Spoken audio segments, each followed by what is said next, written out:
Hey guys, யமஹாவோட FG 125 அப்படிங்கிற 125cc computer bike பார்த்தீங்கன்னா upcoming, அதாவது இந்த 2024ல் லான்ச் பண்ண போகிறதா அனௌன்ஸ் பண்ணியிருக்காங்க. எஃப்ஜி மாடலில் 125 அப்படின்னு நீங்கள் ஆச்சரியப்பட்டு கேட்டிங்க அப்படின்னா, எஃப்ஜி மாடல் பார்த்தீங்க அப்படின்னா நம்ம எல்லாருக்கும் தெரியும், நல்ல அஃபோர்டபுள் ப்ரைஸில் பெஸ்ட்டான டிசைன், நல்ல கான்ஃபிகரேஷனில் இருக்கக்கூடிய ஒரு பைக். அந்த பைக்கோட நேமில் பார்த்தீங்கன்னா ஃபேசர் அப்படிங்கிற இன்னொரு பைக்கோட பிளாட்ஃபார்ம்லேருந்து நமக்கு 125cc பைக் எஃப்ஜி 125 அப்படிங்கிற நேமில் வந்து இந்தியாவில் லான்ச் பண்ண போகிறாங்க. ஸோ இதை பார்க்கும்போது ஃபேசர் 125 அப்படின்னு தான் பார்க்கணும். பட் இந்தியாவில் லான்ச் ஆகும்போது எஃப்ஜி 125 அப்படிங்கிற நேமில் தான் லான்ச் பண்ண போகிறாங்க. ஸோ என்ன கான்ஃபிகரேஷனில், என்ன ப்ரைஸில் லான்ச் பண்ண போகிறாங்க அப்படிங்கிறத கொஞ்சம் டீட்டெயில்டாக பார்க்கலாம். உங்களுக்கு யமஹாவில் இருக்கக்கூடிய பைக்ஸில் எந்த பைக் ரொம்ப பிடிக்கும் அப்படிங்கிறத காமெண்ட் செக்ஷனில் கமெண்ட் பண்ணுங்கள். இந்த வீடியோ பிடிச்சிருந்தா லைக் பண்ணிக்கோங்க, நம்ம சேனல் பிடிச்சிருந்தா சப்ஸ்கிரைப் பண்ணிக்கோங்க. யமஹாவை பொறுத்த வரைக்கும் பார்த்தீங்கன்னா, இன்னைக்கு ஒரு நல்ல அஃபோர்டபுள் ப்ரைஸுக்கு ஒரு பைக் வேணும் அப்படின்னா கண்டிப்பாக நீங்கள் எஃப்ஜி மாடலுக்கு தான் போகணும். FZS FI version 3 model, deluxe model எல்லாமே இருக்குது. அஃப்கோர்ஸ் எல்லாமே பெஸ்ட்டான பைக் தான், இல்லைன்னு சொல்லலை. ஆனாலும் ஒரு 125cc ஒரு நல்ல கம்யூட்டர் பைக் இருக்கா அப்படின்னு பார்த்தோம்னா டெஃபினட்டாக இன்னைக்கு வரைக்கும் கிடையாது. எந்த மாதிரின்னு பார்த்தீங்கன்னா, இப்போ ஹோண்டாவில் SP 125 இருக்குது, ஹீரோவில் பார்த்தீங்கன்னா எக்ஸ்ட்ரீம் 125 இருக்குது, டிவிஎஸில் பார்த்தீங்கன்னா ரைடர் 125 இருக்குது. இந்த மாதிரியான லைனப்பில் ஒரு பெஸ்ட்டான பைக் திரும்பவும் இந்தியாவில் லான்ச் பண்ணணும் அப்படிங்கிறதுக்காக இந்த FZ மாடலில் உங்களுக்கு 125cc லான்ச் பண்ண போகிறாங்க. முக்கியமான விஷயம் ப்ரைஸுங்க.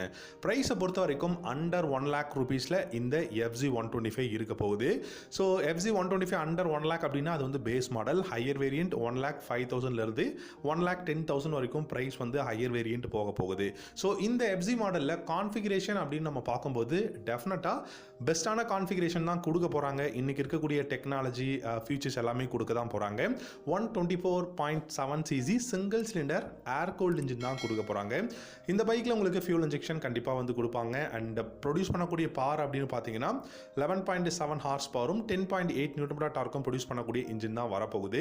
இந்த பைக்கில் 5 ஸ்பீட் கியர் பாக்ஸ் இருக்கும். நமக்கு எல்லாருக்கும் நல்லா தெரியும் 5 ஸ்பீட் கியர் பாக்ஸ் அப்படின்னா இனிஷியல் பிக்கப் நல்லா இருக்கும், மைலேஜ் அப்படிங்கிறதும் பெஸ்ட்டாக இருக்கும். ஸோ இப்போ மைலேஜ் அப்படின்னு பார்த்தோம் அப்படின்னா இந்த பைக்கால் டெஃபினட்டாக 55லிருந்து 60 km/லிட்டர் மைலேஜ் கொடுக்கக்கூடிய ஒரு இன்ஜின், அது அளவுக்கு கெப்பாசிட்டி இருக்கக்கூடிய ஒரு பைக்கை தான் லான்ச் பண்ண போகிறாங்க. ஸோ பர்ஃபார்மன்ஸ் அப்படிங்கிறது ஒரு பக்கம் இருந்தாலும் மைலேஜ் ஓரியன்ட் பைக்காகவும் இருக்கணும் அப்படிங்கிறதுக்காக தான் இந்த பைக் லான்ச் பண்ணுறாங்க. என்னதான் FZ ஒரு நல்ல அஃபோர்டபுள் ப்ரைஸ் அண்ட் கம்யூட்டர் பைக்காக இருந்தாலும் அந்த அளவுக்கு மைலேஜ் கிடைக்குதான்னு கேட்டிங்கன்னா டெஃபினட்டாக FZ மாடல்ஸில் வந்து மைலேஜ் கிடைக்கிறதில்ல. அதனால தான் ஃபேசர் அப்படிங்கிற நேமில் இருக்கக்கூடிய அந்த பைக்கோட இன்ஜின் பிளாட்ஃபார்மில் இருந்து இந்தியாவில் FZ 125 அப்படிங்கிற நேமில் வந்து லான்ச் பண்ண போகிறாங்க. இதுதான் ஃபேக்டும் கூட.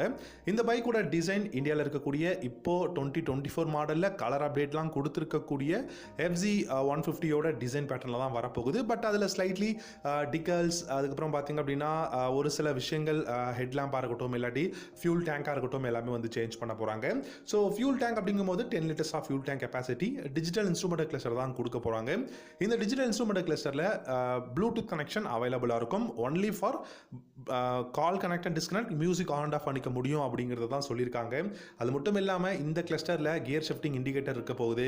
அண்ட் ஆவரேஜ் ஃபியூல் எவ்வளோ யூஸ் பண்ணியிருக்கோம், அண்ட் டிஸ்டன்ஸ் டு எம்டி, இந்த மாதிரியான பேசிக்கான இன்ஃபர்மேஷன்ஸ் எல்லாமே இந்த பெஸ்ட்டான டிஜிட்டல் இன்ஸ்ட்ருமெண்ட் கிளஸ்டரில் பார்த்துக்க முடியும்.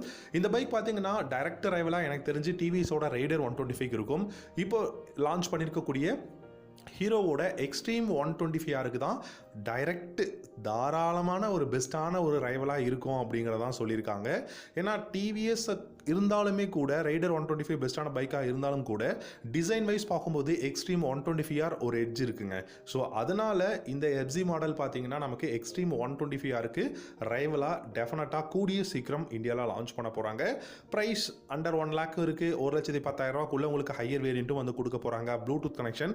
முக்கியமான விஷயம் சஸ்பென்ஷன் செட்டப். ஃப்ரண்ட்டில் டெலஸ்கோபிக் ஃபோக்ஸும் ரியரில் மோனோ ஷாக் சஸ்பென்ஷன் கொடுக்க போகிறாங்க. ஸோ இதில் பிரேக்ஸ்னு பார்க்கும்போது front and rear single disc, single channel ABS-ஓட தான் வரப்போகுது. அண்ட் இந்த பைக்கை பொறுத்த வரைக்கும் நல்லா பில்டு குவாலிட்டி, எர்கனாமிக்ஸ் நல்லா இருக்கும். அண்ட் கம்ஃபர்டபுள் அப்படிங்கிறது சிட்டியில் ரைட் பண்ணுறதுக்கு பெஸ்ட்டாக இருக்கும் நம்ம வந்து எதிர்பார்க்கலாம். So thank you so much for வாட்சிங். அடுத்த வீடியோவில் பார்க்கலாம். Have a good day.